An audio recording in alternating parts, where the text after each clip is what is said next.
Good morning. I'm Patty Murphy with Sotheby's International Realty in the Santa Ynez Valley. I think of living in the Santa Ynez Valley as one of the finest small town experiences in the United States. We have extraordinary natural beauty, clear skies, quaint villages, fabulous restaurants, and a diverse population. People come here from all walks of life from across the planet. It's very cosmopolitan, yet the founding families are still here with their feet firmly planted in the soil. We are only 30 minutes north of Santa Barbara in wine country, and we enjoy world-class vineyards, stunning horse farms with polo celebrities, proximity to wilderness, and it's a very safe place for people to raise their family. I conceived of this idea of doing a series of profiles of some of the many interesting people that choose to make the Santa Ynez Valley their home and give them the opportunity to share why they love living in this singular piece of paradise. I hope that you enjoy what you hear and see and come and visit.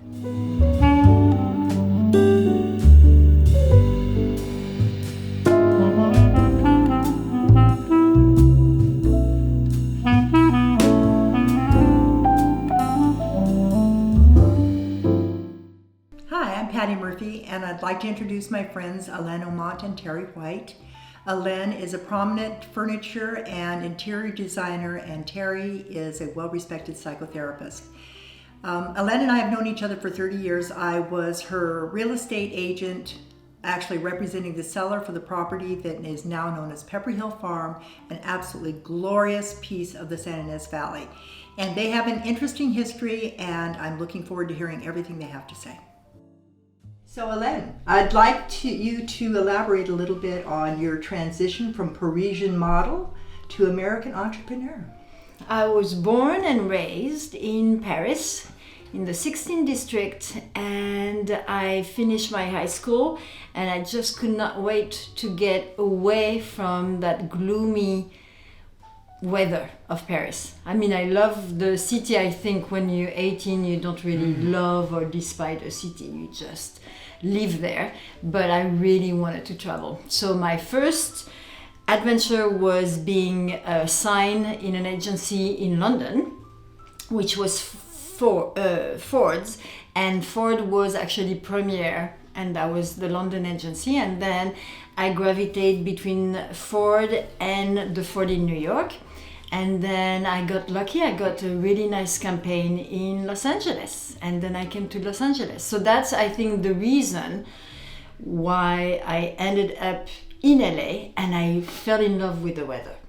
So when I was a child, around, I think it was in 68, so I must have been 6, my parents bought a ranch in Corsica.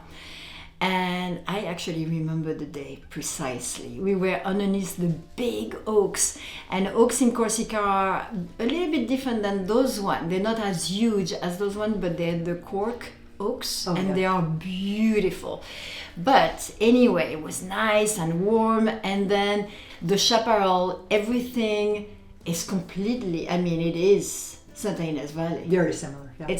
So we have granite formations versus here you have more of sandstone, but it's just so similar. And that was one of the things I remember traveling to San Francisco. That was one of the things which was for me so blatant. I was, oh my God, this is like Corsica.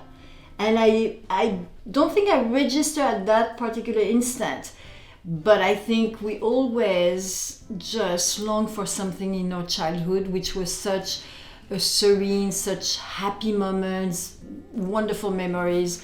And I think this is what Santa Ynez came to provide me. I mean, when we decided to leave LA, first, I mean, for me, the transition was really easy because LA I had seen, I had 2 businesses in LA, and the energy in LA it's a big city, and I never really felt extremely safe. I mean, I love the fact that people had gardens versus Paris. We were lucky we had a garden, but it's very rare.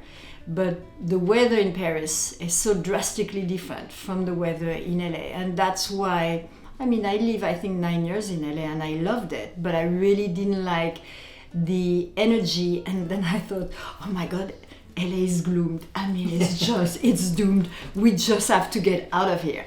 And so we drew a big circle around LA to not lose all of our friends and my ex-husband's business and my business. And we thought, okay, within 2 hours and a half, where can we be? And we already had 2 horses which were in the equestrian center. So I was like, we want to find 20 acres with a barn, and I was set. That was just, and I want to raise my kids in the country, because I do remember how much the country life really gave me. I mean, we had amazing shores because my father planted 3,000 olives trees and cypress all around the roads, which is, how long is that road? Mile and a half. Wow. And we had to water them as kids. My brother, my sister, and myself will just water for hours and be like, okay, and next tree, and next tree. But we had our shores, but for some reason I remember those shores very favorably. We wanted to live in the country, we wanted to move the horses with us, and we started visiting properties and houses. And one thing I realized is I fell in love with Santa Ynez because of the that childhood memories. I was like, this is it. This is my turf. I know this. Those are my people. Those are the horses I can ride. And they were no doubt. I mean, not in a split second. I was like, yeah, that's the place I have to be. You just feel you live in a serene setting. And it really does influence your life, I think. The school is not really populated, so it's a small town, not overwhelmingly populated with students, and it's a very nice place to be. Very highly rated school in the state of California. I mean, it's an excellent school. Yeah, and to be apparently, able to walk 5 minutes to school or into Bob's Wellbred and get your cappuccino and a croissant. Well, this is a new addition. Yeah, but But that's a all big wonderful. one. Yeah. Yeah, it is. It's really great. My memory is that when you first moved here, you were still in the clothing business and you were still modeling, correct? I still had jobs which was with Nina Blanchard, which was the Ford representative for model. And I opened the store because my dad and my mom actually were very against the fact that I was modeling, which most parents probably are. But anyway, so my dad says, you need to save your money and you need to invest in something which is not a life of a patachon. That's What is a patachon? A patachon. Doesn't sound good. No, it's not. It's like a person who's maybe a little bit lost. Anyway, I was not quite lost. But what I did is I started designing my own collection and I opened that store. So with the money I made as a model, I did this, and I was associated with an Italian, and his name was Bruno Pisano, and I designed under his label. So I designed all of the collection. My dream was to really design, not really be on my name on the label. I could care less, but it was so much fun to design, and his dad was a pattern maker, and we had a wonderful ride until, which I think is 1994 or 1993, when the Screenwriting Guild in Los Angeles went on strike, and then it was the actor strike, and then my business was based on Universal, and we did 90210, the show, we did Friends, we did all of the wardrobe. So my business went from a very good level to and the transition is a funny thing. There's always a silver lining. You think, oh my God, this is the end of my life. I mean, all of my business are collapsing. I have a house with a mortgage in LA. I have a house in a mortgage here, little babies. How am I going to do it? So anyway, I decided to move all of the leftover stock of clothing, and we had secure a little place in the old Paseo in front of Brian and Son. So in Santa Barbara? In Santa Barbara. Right. So we liquidated the clothes, and I asked at that time, I asked my husband, I said, what is the opposite of fashion, which is actually declining the minute you receive it? What is the opposite? And he says, well, antiques. Antiques only take values. And I was like, you're right.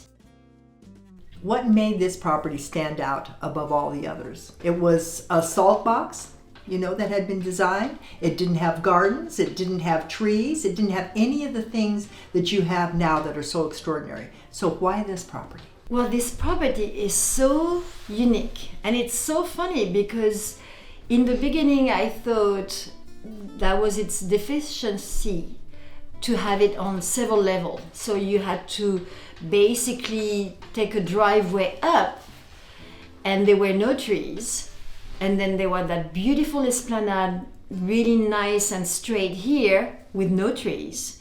And then it dipped down, and then there were those two majestic regal oak trees, which are still there, knock on wood.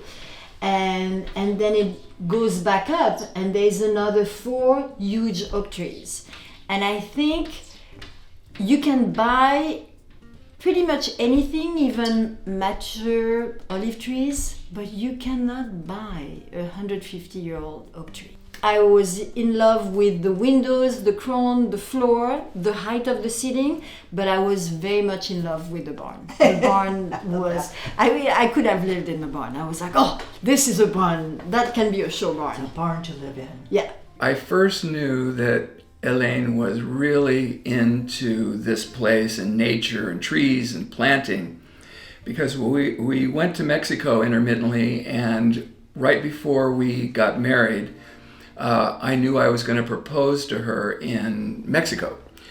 So I didn't have an engagement ring yet, and so I went to the toy store and I got a toy ring, and when it was time to propose, I gave her the ring asking her to marry me, and I said, this will be replaced by a beautiful ring that I put together for you when we get back. And she looked at me and she said, I'd rather have a tractor.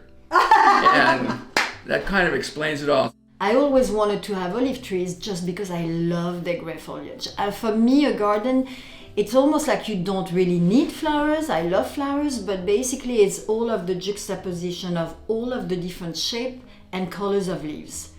I love the guavas just because they're gray. And on top of it, they have incredible fruit, and you can do an incredible ice cream and mousse. But the olive trees, I never intended to have olive oil. I was hoping that I will cure my olives. I never got to have the chance of it, but it's really amazing what you can do on a 5 acres, because I started with maybe the first 10 olive trees, which were mature ones. We brought them in, and now I think I'm at 60, and you would never think there's 60 olive trees on this property. This is a labor of love. I know for both you and Terry, this is an emotional experience, leaving this property. So you must have a lot of feeling about who you would like to see in this house. Who do you think would be the right kinds of people that would really appreciate this property? Well, I think the house is charming for many different people. I think if you are an artist and if you need daily inspiration, I would say that is an incredible house to be in, just because the light is fantastic, and just the nature and what you see, what you experience, and the fact that you open your doors and you just hear all of those little birds, and at night it's the crickets, the owls, and the owls. It's magic. So I would say if you want to be a little bit away from the buzzy, how do you say, a buzzy town, I think that's truly a serene country setting. When you come up the hill in the driveway, it's amazing how quiet and peaceful it is here. People come up all the time. You don't hear the 154. You don't hear it. You don't hear any of the traffic really. And people come here all the time and they go, we've been transported into this paradise where there's no disturbing chatter or you sleep very well, and it's nice because you're close enough, you're far enough from from Los Angeles or San Francisco, like the big hub, but you're close enough. But that nobody knows. For some reason, nobody really want to acquiesce to know that it's close enough for business. You go when you have to go, but you are far and you are in that beautiful, secluded, safe little cocoon and nest. That's my feel. So I think for the artist, for the person who is just not wanting to have the energy of a city, a constant energy, you need that respite. Is it respite? Respite. Mm-hmm. You see, I have my own little accent. I put it somewhere. And there's a lot of horses up here. Yes. So it's an so equestrian. For the equestrian, I think that is a dream place, and I think it is also for the well-traveled, well-read person. It's just like they will recognize the place. It's a life well lived. It's a life well lived, yeah.